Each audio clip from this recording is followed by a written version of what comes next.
అందరికీ నమస్కారం. మన కథాన్వేషి జర్నీ ఛానల్కి స్వాగతం. మీకోసం మంచి సమాచారం, కథలు, విజ్ఞానంతో నిండిన కంటెంట్ తీసుకొస్తున్నాం. వీడియో మొదలయ్యే ముందు దయచేసి ఛానల్ను సబ్స్క్రైబ్ చేయండి, లైక్ చేయండి, మీ ఫ్రెండ్స్ అండ్ ఫ్యామిలీకి షేర్ చేయండి. మీ ప్రోత్సాహమే మాకు మరింత మంచి కంటెంట్ తయారు చేయడానికి ప్రేరణ. మనకు అందిన సోర్సెస్, ముఖ్యంగా రిచర్డ్ డాకిన్స్ రాసిన ది సెల్ఫిష్ జీన్ పుస్తకం చూస్తుంటే ఒక ప్రశ్న నన్ను వదలట్లేదు. మనుగడ అంటేనే సంతానాన్ని వృద్ధి చేసుకోవడం కదా? అవును, కరెక్టే. మరి అలాంటప్పుడు జంతువులు వీలైనంత ఎక్కువ పిల్లల్ని ఎందుకు కనవు? ప్రకృతిలో ఎక్కడో ఒక అదృశ్యమైన కంట్రోల్ ఉన్నట్టు అనిపిస్తుంది. ఈరోజు ఈ మిస్టరీని కొంచెం లోతుగా చూద్దాం. మీరు చెప్పింది చాలా ముఖ్యమైన పాయింట్. ప్రతి జీవిలో రెండు ప్రవృత్తుల మధ్య ఒక అంతర్గత సంఘర్షణ ఎప్పుడూ ఉంటుంది. సంఘర్షణ? అవును. ఒకటి, వీలైనంత ఎక్కువ మంది పిల్లల్ని కనడం. రెండు, ఉన్న పిల్లల్ని జాగ్రత్తగా పెంచి అవి బతికేలా చూడటం. ఓ, కనడం పెంచడం. సరిగ్గా ఈ రెండింటినీ బ్యాలెన్స్ చేయడంలోనే అసలు రహస్యం దాగుందనమాట. ఈ బ్యాలెన్స్ ఎందుకు అవసరం అనే దానిపై రెండు బలమైన సిద్ధాంతాలున్నాయి. ఓకే, అందులో మొదటిదేమిటి? మొదటిది విన్ ఎడ్వర్డ్స్ ప్రతిపాదించిన సమూహ ప్రయోజన సిద్ధాంతం. సమూహ ప్రయోజనమా? అంటే జంతువులు తమ జాతి లేదా సమూహం యొక్క భవిష్యత్తు కోసం ఆలోచిస్తాయని. ఆహారం లాంటి వనరులు అందరికీ సరిపోవాలి కాబట్టి అవి స్వచ్ఛందంగా తక్కువ పిల్లల్ని కంటాయి. అంటే ఒక రకమైన సామూహిక బాధ్యత అన్నమాట. అవును. ఇక్కడ భూభాగాన్ని గెలుచుకోవడం లేదా అధికారంలో పైచేయి సాధించడమనేది పిల్లల్ని కనడానికి ఒక లైసెన్స్ లాంటిది. ఓడిపోయినవా ఆగిపోతాయా? అంతే. వినడానికి చాలా ఆదర్శంగా ఉంది. కాని ప్రకృతి అంత కఠినంగా ఉండే చోట ఇలాంటి నిస్వార్థం నిజంగా పనిచేస్తుందా? దీనికి భిన్నమైన, బహుశా మరింత వాస్తవికమైన వివరణ ఏదైనా ఉందా? ఖచ్చితంగా ఉంది. అదే డేవిడ్ లాక్ ప్రతిపాదించిన స్వార్థపూరిత జన్యువుల సిద్ధాంతం. ఆ పేరులోనే ఉంది, స్వార్థమని. అవును. ఇది మొదటిదానికి పూర్తి వ్యతిరేకం. దీని ప్రకారం జంతువులు సమూహం కోసం కాదు, తమ సొంత జన్యువుల స్వార్థం కోసమే సంతానాన్ని నియంత్రిస్తాయి. ప్రతి జీవి ఒక లెక్క వేసుకుంటుంది.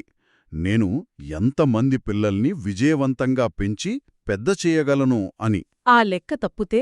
ఎక్కువ మందిని కంటే ఆహారం సరిపోక అందరూ చనిపోవచ్చు. తక్కువ మందిని కంటే తన జన్యువుల్ని ముందుకు తీసుకెళ్లే అవకాశాన్ని వృధా చేసుకున్నట్టవుతుంది.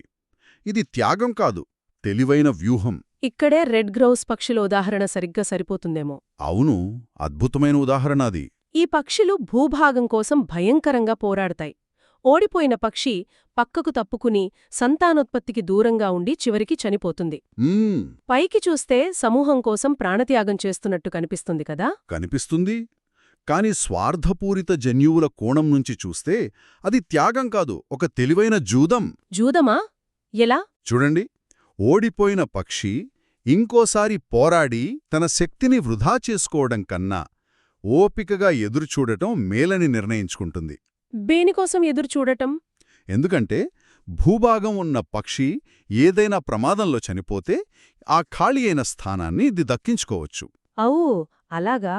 ఇది ఓటమిని అంగీకరించడం కాదు, భవిష్యత్తు కోసం ఒక పెట్టుబడి పెట్టడం, తన మనుగడ అవకాశాల పెంచుకునే ఒక స్వార్థపూరిత ప్లానన్నమాట. అద్భుతం. అంటే అది అమరవీరుడు కాదు, ఓపికగా సమయం కోసం ఎదురుచూసే తెలివైన ఆటగాడు అన్నమాట. సరిగ్గా చెప్పారు. ఈ లాజిక్ అడవిలో వనర్లు పరిమితంగా ఉన్న చోట కరెక్టుగా సరిపోతుంది. కాని ఆధునిక మానవ సమాజంలోకి వస్తే పరిస్థితేంటి? ఇక్కడే విషయం మారుతుంది. అవును, ఇక్కడ ప్రకృతిలో లేని ఒక విచిత్రమైన వ్యవస్థ ఉంది. సంక్షేమ రాజ్యం, అంటే వెల్ఫేర్ స్టేట్. ఇది ప్రకృతి నియమాలను పూర్తిగా మార్చేస్తుంది కదా? అవును. ఇక్కడే డాకిన్స్ ఒక బలమైన వాదన చేస్తారు. సంక్షేమ రాజ్యమనేది ప్రకృతిలో ఎక్కడా లేని ఒక అద్భుతమైన పరోపకార వ్యవస్థ. ఎలాగంటే? తల్లిదండ్రులు ఎంతమంది పిల్లల్ని కన్నా వాళ్లను పోషించే బాధ్యతను సమాజం పంచుకుంటుంది. ఇది మంచిదే అయినా ప్రకృతి సమతుల్యతను దెబ్బతీస్తుంది. నిజమే.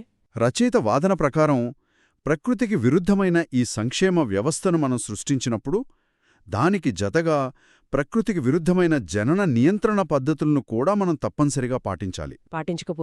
లేకపోతే దాని పర్యవసనం ప్రకృతిలో కంటే దారుణంగా ఉంటుంది.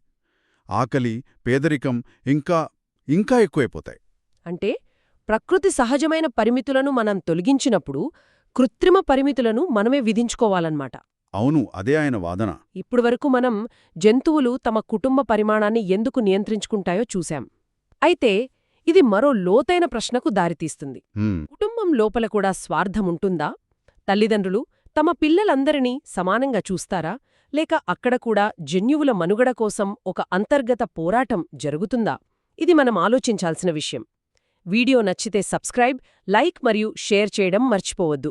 మరియు కింద కామెంట్స్లో చెప్పండి, తర్వాతి వీడియో ఏ టాపిక్పై కావాలి.